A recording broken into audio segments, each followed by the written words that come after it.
Hello YouTube friends. I'm facing a real challenge right now. Not too long ago we had a tornado come through in our area and we had some severe damage in our yard, and it left us without power for several hours. And I feel like the seahorses haven't been quite the same since. And now Pearl has developed some inflexibility in her tail, and I'm not sure if she's been eating the past few days. She's very lethargic. So I hope I'm able to save her, but I'm going to try some different strategies to see if we can get things to start turning around.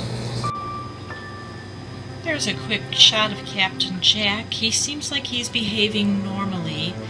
I'm trying to troubleshoot and pinpoint exactly what's going on in the aquarium because the parameters that I'm able to measure aren't indicating a problem. Nitrates are between 7 and 8, which is good for a seahorse tank. Of course, ammonias are 0, nitrates are 0, pH is 8.1. So there's something going on that I just can't see. So one of the things I'm taking a look at is the skimmer. So there is some bubble going on there. I may have to take apart the skimmer, or at least go inside to the degree it will let me and see if there's any kind of a cleaning or adjustment that I can do. But I do notice every time I do a water change that there is a lot more skimming going on. So I thought what I would do is add a power head to the tank and point it down to the ground. I pulled up one of my old small power heads, cleaned it up, and I'm going to put that in the tank and let's see if that makes a difference with the skimming.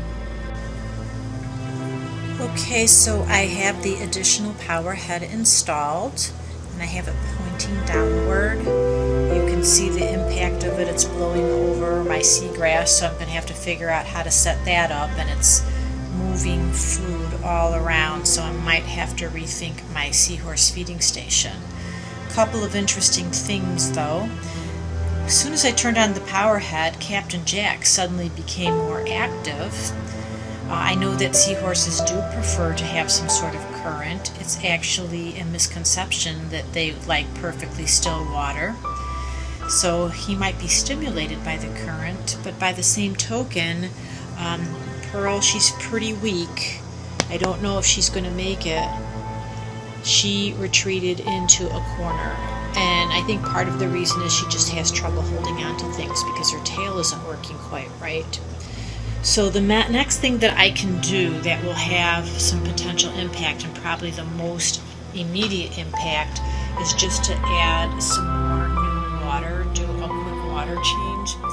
But instead of my normal 10%, I'm going to do a 20%, and I'm also going to do something else a little bit different. I usually just use our tap water. We live in a suburban area where the water's filtered pretty well, and that has always worked for me in the past when I've had seahorses. So I'm not quite sure why I'm having problems now, but I'm trying anything I can think of. And I did go out and get some reverse osmosis water, and the seawater I'm going to be replacing in the tank will be reverse osmosis water. So we'll see if that has any impact.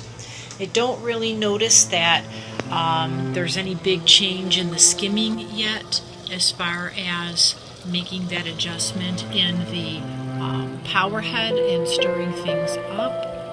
It's a little hard to see in there. I have to clean the skimmer cup yet, but I'm sure there will be some skimming as soon as the water change is completed. So let's see what happens.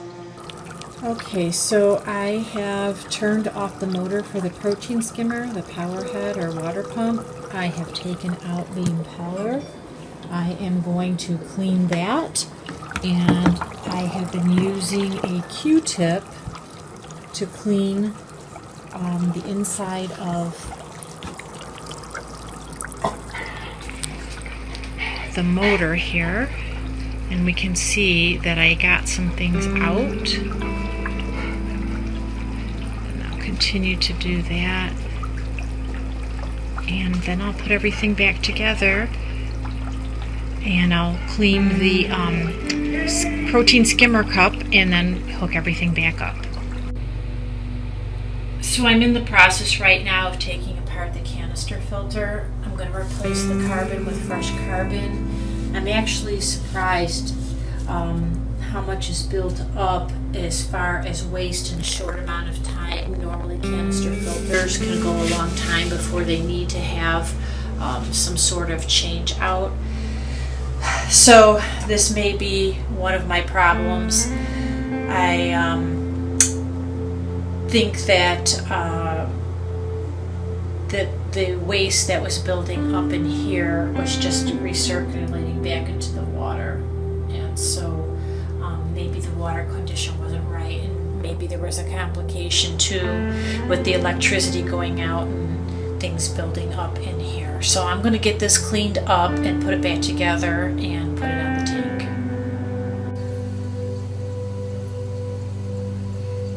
So I'm getting ready to put everything back together. I have a bunch of new carbon, but I wanted to show the vessels that I used for rinsing everything. Look how dirty that water is. This is my first time using a canister filter. Maybe it's different with Seahorses, but it sure seems like it is really holding a lot of dirt, which surprises me because I had a sponge on the intake filter so there wasn't Seahorse food being pulled from the tank and being sucked in here and sitting. But apparently things were broken down enough that they were making it into the filter and sitting there. Very hard lesson for me for sure.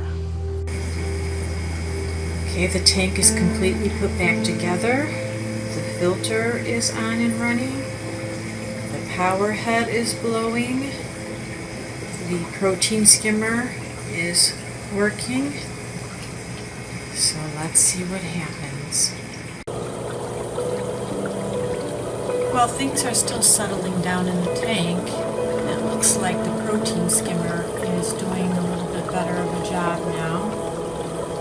So maybe that stirring up the water, adding the new fresh reverse osmosis water, seawater, and having the power head is getting all of the particulate matter and the invisible organic wastes to go to where it needs to so it can get pulled out.